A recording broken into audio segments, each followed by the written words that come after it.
주영석 기자의 뉴스 속으로. 뉴스 속으로는 예방과 치료의학도 최고, 리퍼도 최고, 시니어 어르신들에게 서울 메디칼 그룹이 최고, 서울 메디칼 그룹 제공입니다. 조 바이든 대통령의 부통령 시절 기밀 문서가 사무실에 이어 자택에서도 잇따라 발견돼 그동안 우호적이었던 주류 언론들까지 일제히 비판적인 보도를 하면서 논란이 커지고 있습니다. 게다가 11월 중간 선거 전에 이 같은 사실을 발견하고도 2달여를 숨기고 있다가 이제서야 공개했다는 점에서 더욱 문제라는 지적이 나오고 있습니다. 또 지난 주말 우크라이나 아파트가 미사일에 맞아 붕괴되면서 수십 명이 숨졌는데 우크라이나 대통령 보좌관이 자기 나라 책임론을 제기했다가 사임하고 말았습니다. 주영석 기자. 안녕하십니까. 우선 이 조 바이든 대통령의 기밀 문서 유출 사건이 갈수록 커지고 있네요. 그렇죠. CNN도 지금 그걸 보도하고 있습니다. 조 바이든 대통령의 그 다큐멘트, 클래스파이 다큐멘트 관련 논란이 커지고 있다는 소식을 지금 탑뉴스로 보도하고 있는데, 뭐 잘 아시는 것처럼 부통령 시절 기밀 문서가 잇따라서 기밀 문서가 유출된 사실이 잇따라 공개되면서 지금 논란이 가열되고 있습니다. 첫 번째 공개된 내용은 이 시간에도 전해드렸죠. 부통령직에서 물러난 이후 명예교수로 재직하던 대학 사무실에서 기밀 문서가 발견된 것이고요. 두 번째와 세 번째로 공개된 건 자택이었습니다. 자택. 자신의 델라웨어 자택에서 기밀 문서가 추가로 발견됐다는 건데, 불과 5일 사이에 3건의 기밀 문서 유출이 있었다는 사실이 계속 공개되면서 이제 재선 도전 선언을 할 것으로 알려지고 있는 조 바이든 대통령에게 정치적 타격이 매우 클 것으로 지금 보이고 있습니다. 네, 현직 대통령임에도 불구하고 본격적인 수사의 대상이 지금 되고 있습니다. 수사의 대상이 되고 있죠. 연방법무부와 FBI가 수사를 하고 있었는데요. 조 바이든 대통령 개인 법률 대리인들이, 개인 변호사들이 지난 11월 백악관에 이제 신고한 후 수사가 들어갔는데, 최근에 잇따라서 기밀 서류 유출 사실이 공개되면서 메릭 갈란드 법무부 장관이 특별검사를 전격 임명했죠. 더군다나 또 이 특별검사가 한인이어서 또 화제가 됐는데, 로버트 변호사입니다. 법무부 수석 차관보, 메릴랜드주 연방검사장 등을 지낸 인물이고요. 현직 대통령이 이렇게 특검의 수사를 받아야 하는 상황이 되면서 파문이 정말 이제 어디까지 갈런지 장담하기 어려운 상황으로 좀 흐르고 있습니다. 근데 그 처음에 대학 사무실에서 발견됐을 때는 뭐 이게 단순 실수다 이렇게 발표를 해가지고 뭔가 좀 그냥 좀 넘어갈 수도 있지 않았나 이런 생각이 들었는데, 추가적인 이런 기밀 문서들이 지금 계속 나오면서 조 바이든 대통령이 좀 입장이 곤란해지고 있어요. 당연히 곤란해질 수밖에 없죠. 더군다나 지금 발견된 장소도 한 곳은 사무실이고 한 곳은 자기 자택이고, 장소를 좀 따로 해서 이게 실수라고 그러면 한 곳에서 그냥 다 나와야 되는데 그것도 아니고 이게 지금 뭐 여기저기서 이렇게 발견되는데 과연 이게 실수일 수 있는지 그냥 제3자 입장에서 볼 때 의구심이 들 수밖에 없습니다. 그래서 조 바이든 대통령도 처음에 그 명예교수 자기가 재직하던 이 사무실에서 기밀 문서가 나왔을 때 왜 그 기밀 서류가 거기 있었는지 모르겠다 이런 식으로 이제 답을 했는데, 지금 두 번째, 세 번째 자택에서 나왔다는 소식이 나온 이후에는 조 바이든 대통령의 지금 말이 없는 것으로, 지금 답변이 없는 것으로 이렇게 나타나고 있어요. 백악관이 처음에는 그랬죠. 유출된 기밀 서류가 뭐 그래봐야 뭐 10여 페이지밖에 안 된다. 뭐 트럼프 전 대통령이 유출한 것에 비하면 뭐 매우 적은 양이다 이런 식으로 대응했는데, 이제는 그런 식으로 대응할 수도 없게 돼버렸잖아요.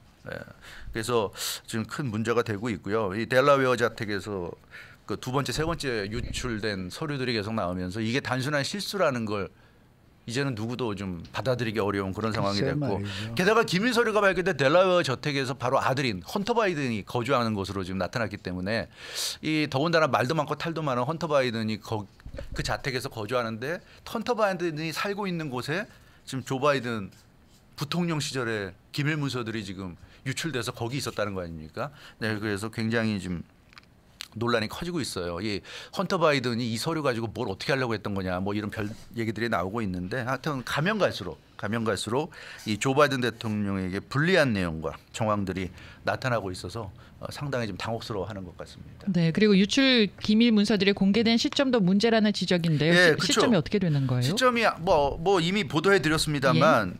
작년 11월 중간 선거 전이었잖아요. 그 조 바이든 대통령의 그 부통령 시절 기밀 문서 유출된 것을 처음 발견하게 된 게 그 공개된 시점이 11월 8일이 선거일이었는데 그 6일 전 11월 2일이었습니다. 11월 2일 날 발견됐고요. 그 유출된 서류라는 거는 그 도널드 트럼프 대통령 취임일이 2016년 1월 20일이었으니까 그 전에 유출된 거죠. 이 조 바이든 대통령의 부통령 시절에 2016년 1월 20일이 되기 전에 사무실을 나가면서 가지고 나간 이제 그런 상황인데 이게 이제 2022년 11월 2일 날 발견이 됐는데 아니 발견돼서 백악관에 이 사실을 알렸다고 그랬는데 그럼 바로 이걸 공개를 했어야 되는데 왜 이거 공개하지 않았느냐. 이 부분에 대해서는 누구도 지금 해명을 하지 못하고 있어요. 조 바이든 대통령 본인도 그렇고 백악관도 그렇고 해명을 하지 못하고 있고 이게 지금 1차로 기밀 유출 공개된 시점이 올해 1월 9일입니다. 작년 11월 2일 날 이 사실을 발견하고 지금 실제로 이제 세상에 공개한 게 올해 1월 9일인데 이거는 누가 봐도 의심을 할 수밖에 없다. 그리고 중간 선거를 의식해서 중간 선거 의식했고 그리고 뭐 아시다시피 조지아주 연방상원 선거 결선 투표까지 있었잖아요. 그게 1월 초에 있었잖아요. 그러니까 누가 봐도 지금 조지아 결선 투표까지 이걸 숨기고 있다가 결선 투표 끝나고 나서 이제 공개한 이런 식으로 지금 볼 수밖에 없다는 거. 그래서 이 기밀문서 유출된 기밀문서를 발견하고 공개한 시점도 굉장히 이게 좀 순수하지 못하다. 그런 점에서 도대체 어디까지 믿을 수 있느냐 이런 점 굉장히 좀 문제가 되는 것 같습니다. 네, 지금 언론들 비판도 상당히 커지고 있어요. 그렇죠. 뭐 CNN도 뭐 거의 매 시간 지금 얘기를 하고 있는데 이렇게 되면은 조 바이든 대통령의 이제 재선 도전에도 좀 문제가 생기지 않을까요? 그렇죠. 지금 CNN도 계속 이 조 바이든 대통령에 대해서 지금 보도를 하고 있어요. 과거 오바마 대통령의 그 전략가가 현재 조 바이든 대통령과 화이트하우스가 just don't look good. 좋아 보이지 않는다. 이제 이런 얘기를 했다고 하는데 지금 내부적으로도 굉장히 좀 심각하게 바라보는 것 같습니다. CNN, 뭐 뉴욕타임즈 대부분의 주류 언론들이 그동안 민주당에 우호적이었고 조 바이든 대통령에게 우호적이었는데 그런 언론들도 다 지금 돌아서는 분위기고요. 굉장히 좀 비판적으로 나오고 있습니다. 블룸버그 통신 같은 경우는 기밀 문서를 발견했다는 발표를 중간 선거 지나서 2개월이나 늦게 했다. 이 점 때문에 조 바이든 대통령의 투명성 공약에 대한 의구심과 비난이 매우 커지고 있다. 이런 보도를 했어요. 조 바이든 대통령이 트럼프 대통령 다음에 대통령이 되면서 트럼프 대통령 시절에 그 많은 사람들이 느꼈던 문제점을 자기가 이제 일수하겠다고 하면서 강조했던 게 트랜스페어런시, 이 투명성입니다. 그래서 대통령에 당선되면 모든 일을 투명하게 처리하겠다고 공약했는데 지금 그게 안 이루어지고 있는 거죠. 그래서 다른 그 주요 언론사들도 블룸버그와 비슷하게 보도하면서 조 바이든 대통령의 정치력에 상당히 좀 그 타격을 받을 수 있을 것 같다는 얘기고요. 백악관도 상당히 당혹스럽다는 반응을 보이고 있습니다. 키샤 버텀스 선임 홍보보좌관이 기자들이 계속되는 질문을 던지니까 대통령 스스로 답변할 수 있을 것이다.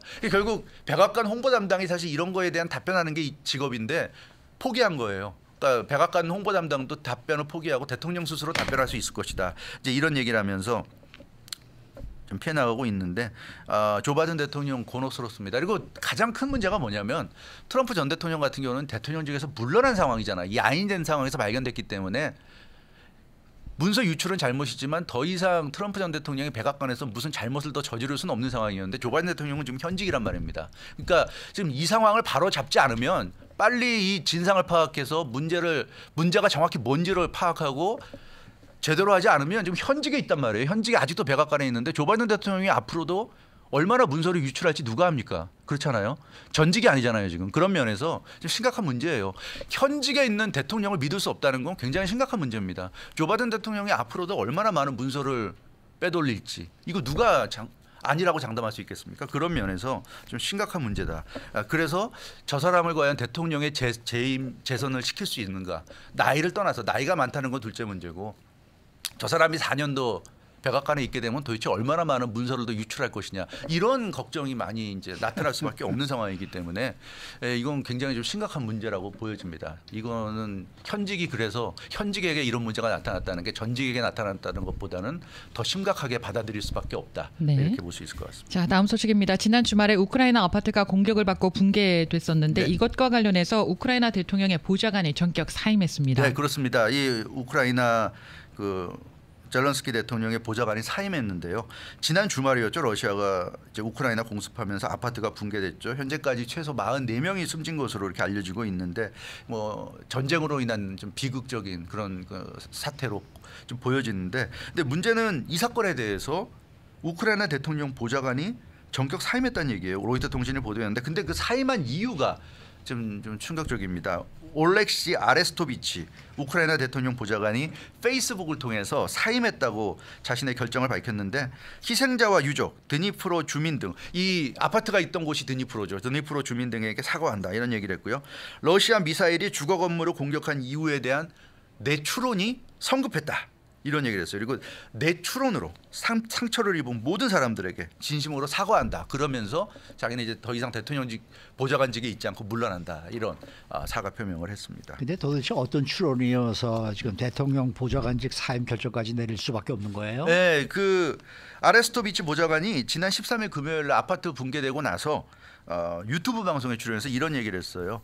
러시아 미사일이 우크라이나 방공 미사일에 요격된 것으로 보인다. 이런 얘기를 했습니다. 그러니까 러시아 미사일이 이제 우크라이나를 공격하는데 그 중에 일부가 우크라이나 방공 미사일에 요격됐고 요격됐으니까 당초에 가려던 방향이 아니라 이제 엉뚱한 방향에 떨어진 거죠. 그래서 떨어진 게 아파트였다는 겁니다. 그래서 아파트가 이렇게 붕괴가 됐다. 그러니까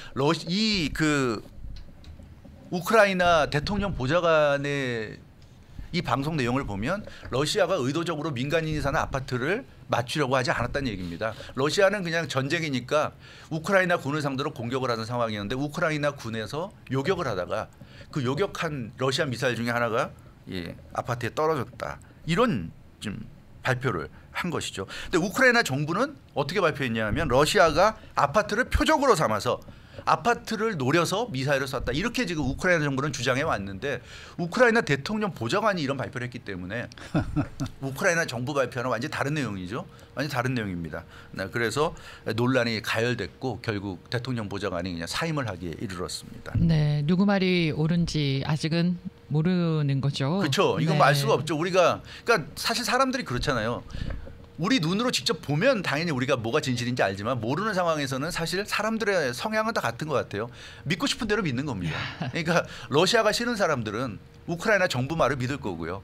근데 우크라이나가 싫은 사람들은 또는 우크라이나가 너무 전쟁을 질질 끈다고 생각한 사람들은 이번 이제 이런 일에 대해서 아레스토비치 대통령 보좌관의 말을 좀 더 믿을 수도 있고. 근데 사실 대통령 보좌관이기 때문에 고급 정보가 많이 갈 수 있고 그런 점에서 아레스토비치 보좌관의 말도 우리가 완전히 무시할 수는 없다. 이 사람이 더군다나 우크라이나 사람인데 우크라이나 대통령 보좌관인데 우크라이나에 불리한 말을 의도적으로 할까 이제 그런 생각도 들긴 들어요. 상식적으로. 그런 면에서 이 사람이 진실을 얘기했다가 이게 논란이 커지고 비난을 받으니까 이제 물러난 게 아니냐 이런 생각도 있을 수 있는데 어찌됐건 중요한 건 정확한 진상이 무엇인지는 누구도 알 수 없다는 겁니다. 현 시점에서. 우크라이나 정부의 주장 그리고 아레스토비치가 아파트 붕괴 직후에 방송에 나와서 했던 발언 이걸 우리는 서로 다른 주장 중에 뭐가 진실인지는 그건 알 수 없는 거고요. 러시아는 우크라이나 정부 주장을 일축했어요. 드미트리 페스코프 크렘린궁 대변인이 아파트가 붕괴된 이후에 러시아는 주거 건물을 공격하지 않았다. 전쟁 중이어서 우크라이나를 공격한 건 사실이지만 적어도 민간인이 주거하는 건물을 공격한 적은 없다. 이게 러시아의 발표입니다. 그리고 그러면서 이제 이 크렘린궁 대변인이 뭐라고 그랬냐면 우크라이나 내부에서도 자국 책임론을 제기한 발언이 있었다. 바로 이 그 아레스토비치 보좌관의 발언을 가지고 또 러시아가 또 한마디 했죠. 그래서 우크라이나의 요격 때문에 이렇게 된 것이다 하는 이런 주장을 러시아도 하고 있는데 여기에 대해서 이제 우크라이나 공군이 러시아 미사일 KH-22가 이번에 그 아파트 붕괴와 관련된 미사일인데 이 미사일을 요격할 무기가 우크라이나에는 없다. 이렇게 또 지금 우크라이나 공군은 주장을 하고 있어요. 그래서 굉장히 지금 논란이 가열되고 있습니다. 이게 과연 러시아가 대놓고 우크라이나 아파트를 공격한 것인지 아니면 우크라이나군이 러시아 미사일을 요격하다가 이게 일어난 사고인지 이제 그런 부분은 지금으로서는 좀 알 수가 없는 그런 상황인 것으로 보여집니다. 네, 주영석 기자였습니다. 뉴스 속으로는 예방과 치료의학도 최고, 리퍼도 최고, 서울 메디칼 그룹 제공이었습니다.